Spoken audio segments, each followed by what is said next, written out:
कल अगर पाकिस्तान के लोगों को पता चले कि उनका सेना प्रमुख जो कि उनका देश चलाता है वो भारत का जासूस है तो उनका रिएक्शन क्या होगा। उनको गुस्सा नहीं आएगा, गुस्सा तो एक छोटा वर्ड है। उनका पूरा भरोसा उठ जाएगा सिस्टम पर से। उनकी सेना, सरकार और तमाम सरकारी एजेंसियों का जो मनोबल टूटेगा और उसके बाद उनको हराना तो बस चुटकियों का खेल होगा। क्योंकि जब लीडरशिप कोलैप्स होती है ना तो ऐसे में उनके सैनिकों में भगदड़ मच जाती है और ऐसा आज तक का इतिहास बताता है हमें। और कुछ ऐसा ही इस टाइम पर ईरान में भी हो रहा है। आप आपकी स्क्रीन पर देखिए, ये जो व्यक्ति आपको दिख रहा है ये कोई आम आदमी नहीं है, ये ईरान के कुद्स फोर्स का प्रमुख है। अब ये कुद्स फोर्स क्या है, तो ईरान जितने भी अपने दुनिया भर में ऑपरेशन चलाता है अपने प्रॉक्सीज के जरिए, जितने भी उसके संगठन है जैसे कि हमास, हिजबुल्लाह, यमन के हूती, उन सभी को ऑपरेट करती है कुद्स फोर्स और उसी का चीफ है इस्माइल कानी। और आप मानकर चलिए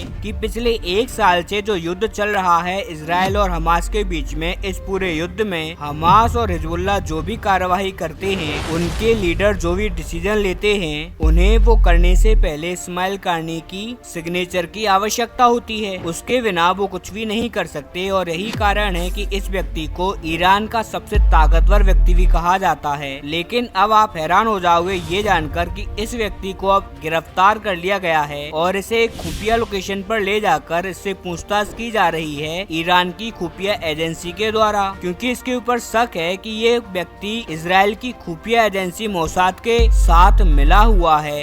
यहाँ तक कि ये भी कहा जा रहा है कि ये व्यक्ति एजेंट है इजराइल की खुफिया एजेंसी का। और अब ऐसा क्यों कहा जा रहा है तो ये जानने के लिए आपको अब से 2 महीने पहले जाना होगा। लेकिन दोस्तों उससे पहले अगर अभी तक आपने इस चैनल को सब्सक्राइब नहीं किया है तो आपसे विनम्र निवेदन है कि आप इस चैनल को सब्सक्राइब कर नोटिफिकेशन बेल को ऑन कर लीजिए और वीडियो को लाइक कर दीजिए। चलिए हम वीडियो में वापस आते हैं। दरअसल उस टाइम पर ईरान के अंदर एक बड़ा फंक्शन आयोजित किया जा रहा था और उसी के दौरान ये जो हमास था जिसने की युद्ध स्टार्ट किया था इजराइल के ऊपर, उसका चीफ था हनिया यानी कि इस्माइल हनिया। वो उस टाइम पर ईरान के अंदर था और फंक्शन अटेंड करने के बाद वो एक सीक्रेट लोकेशन पर जाकर अपने कुछ ऑपरेटर्स के साथ बैठक कर रहा था ईरान की राजधानी ईरान में ही। और जिस बिल्डिंग में वो बैठक कर रहा था वो ईरान के राष्ट्रपति और सुप्रीम लीडर के घर से मुश्किल से मात्र 5 से 6 किलोमीटर की डिस्टेंस पर था। लेकिन अचानक से वहाँ पर एक ड्रोन ने मिसाइल गिराई और इस हमले में सबसे ताकतवर नेता इस्माइल हनिया ढेर हो गया। और ये कितना बड़ा झटका था ईरान और हमास के लिए, आप इस बात से अंदाजा लगा लीजिए कि जब से इस्माइल हनिया मरा है ना, आप देखिए इजराइल के खिलाफ हमास का बहुत कम नाम आ रहा है। क्योंकि वो लोग कुछ कर ही नहीं पा रहे,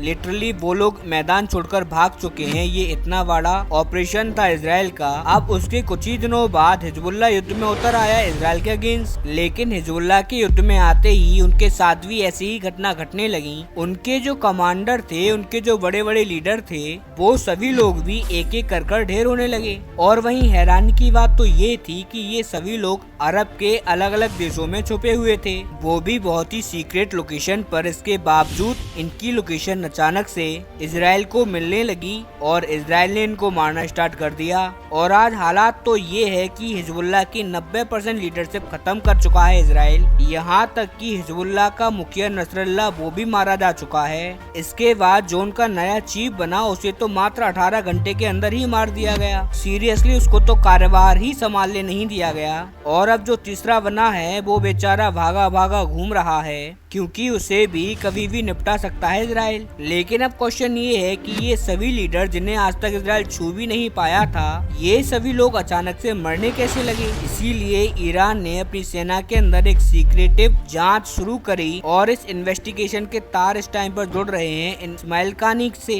क्योंकि यही वो आदमी है जिसे इन तमाम लीडर्स की लोकेशन के बारे में जानकारी थी कि कहां पर हिजबुल्लाह और हमास के लीडर छुपते हैं, मीटिंग करते हैं। और इसी वजह से इसके ऊपर इस टाइम पर इन्वेस्टिगेशन चल रही है। इसके अलावा आपको याद होगा कि एक पेजर अटैक भी हुआ था हिजबुल्लाह के ऊपर। उस पेजर अटैक के तार भी इससे जुड़ रहे हैं क्योंकि इसी आदमी ने वो पेजर ऑर्डर किए थे। लेकिन आप यकीन मानिए अगर ये तार सही जुड़े हैं और ये आदमी दोषी पाया जाता है तो ये ईरान के लिए बस एक बड़ी हार नहीं होगी बल्कि उनका मोराल, उनकी कमर तोड़कर रख देगा। वो खड़े भी नहीं हो पाएंगे इजराइल के सामने और आने वाले दशकों तक भी ईरान अपने आप को संभाल नहीं पाएगा और इसको ईरान संभाल नहीं पाएगा क्योंकि आपके सेना सेना का टॉप लीडर आपके ही सबसे बड़े दुश्मन का जासूस है, अब इससे आप समझ लीजिए कि आपका सिस्टम इतना ज्यादा करप्ट है, उस पर भरोसा करा ही नहीं जाता।